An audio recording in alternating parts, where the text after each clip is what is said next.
39 qui concerne la place Gabriel-Péri et une autorisation de programme. La délibération est rapportée par la vice-présidente Béatrice Bessillet avec un avis favorable de la commission. Et nous avons plusieurs groupes qui ont demandé la parole. Au groupe progressiste et républicain. Oui, Monsieur le Président, chers collègues. Ce qui se passe à la Guillotière n'est pas nouveau. Mais depuis la fin du confinement, les tensions se sont aggravées et le sentiment d'insécurité, mais aussi de colère des usagers et des riverains en est à un niveau jamais atteint. Ce que vivent les habitants est intolérable. L'insécurité, l'incivilité, mais aussi la saleté, une occupation illégale et anxiogène de l'espace public. Les forces de police mobilisées par le préfet pour renforcer les polices nationales et municipales sur place ont momentanément atténué la situation. Cette présence policière massive et quotidienne offre un peu de répit, effectivement, à la place. Mais comme le dit souvent le maire de Lyon, et comme vous aimez à le répéter, la police n'est pas la solution. Bien qu'aujourd'hui, cependant, vous reconnaissiez son pouvoir déterminant dans la régulation de la sécurité sur le secteur, elle ne peut être la solution à long terme. Et il est urgent, désormais, de porter un projet fort sur le quartier.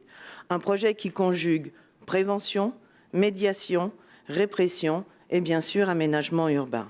Une action globale, comme l'a évoqué Pierre-Alain Millet et Christophe Jourgeon avant moi.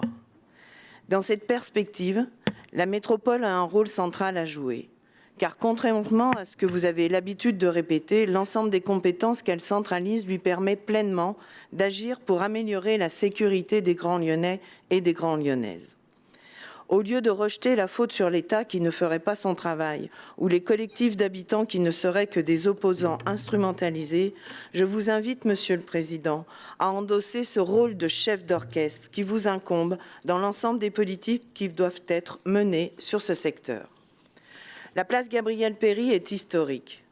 Place centrale de ce quartier de l'autre côté du pont, face à la ville, lieu de regroupement des populations issues des différentes vagues de l'immigration, d'abord du milieu rural, puis d'Europe, puis de plus loin et notamment du Maghreb.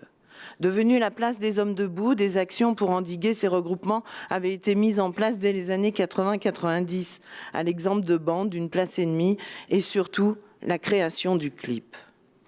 Cet immense bâtiment devait marquer l'entrée de l'axe Moncey reliant Lyon à Villeurbanne.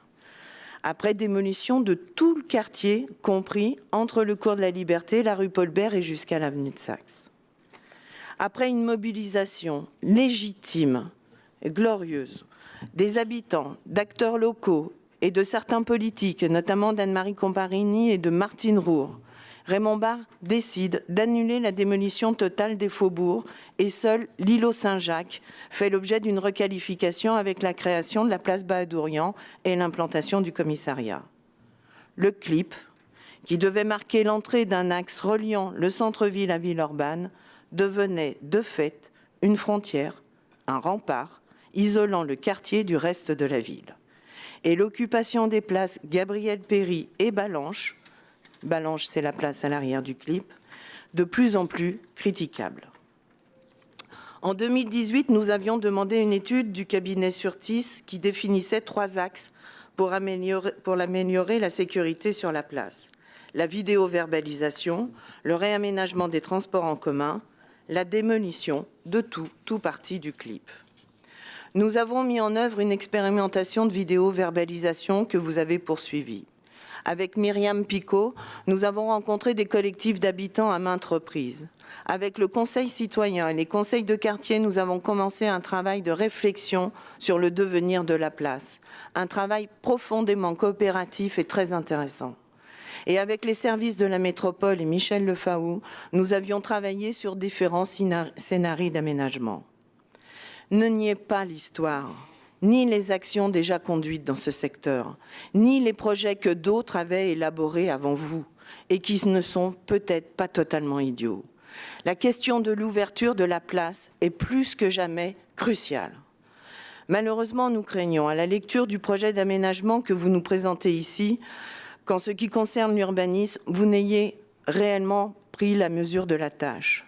Pour améliorer le cadre de vie sur place, vous nous proposez un projet aux contours flous qui prévoit de conforter les arbres existants, c'est-à-dire pas faire grand-chose puisqu'il y a le métro en dessous, de compléter la trame végétale existante en fonction des capacités du sous-sol. Mais il y a non seulement le métro, mais le parking aussi du CLIP. Donc, ce qui limite vraiment beaucoup les choses. Et nous avions déjà expérimenté avec, je dois le dire, très peu de succès, des plantes mises en pot qui sont devenues de véritables poubelles. Vous proposez aussi de supprimer le mobilier urbain gênant, soit, mais lequel, je vous rappelle que cela a déjà été fait dans les années 80. Et enfin, de diversifier les usages. Je ne ferai pas de mauvais esprit ici sur le projet de marché de brocante présenté par la maire du 7e arrondissement. J'aimerais par contre que nous puissions effectivement avoir des retours sur le droit de préemption que nous avions étudié et que vous avez pu mettre en place sur le secteur. Car la solution, si nous voulons véritablement agir à long terme pour la sécurité et l'apaisement du quartier, nous la connaissons tous. Il faut se donner les moyens d'une transformation profonde du quartier. Il faut démolir tout ou partie de ce CLIP qui s'érige aujourd'hui en muraille pour réouvrir le quartier sur la ville. Récemment, Monsieur le Président, vous nous avez annoncé avec le maire de Lyon un projet de 100 millions d'euros pour la rive droite du Rhône.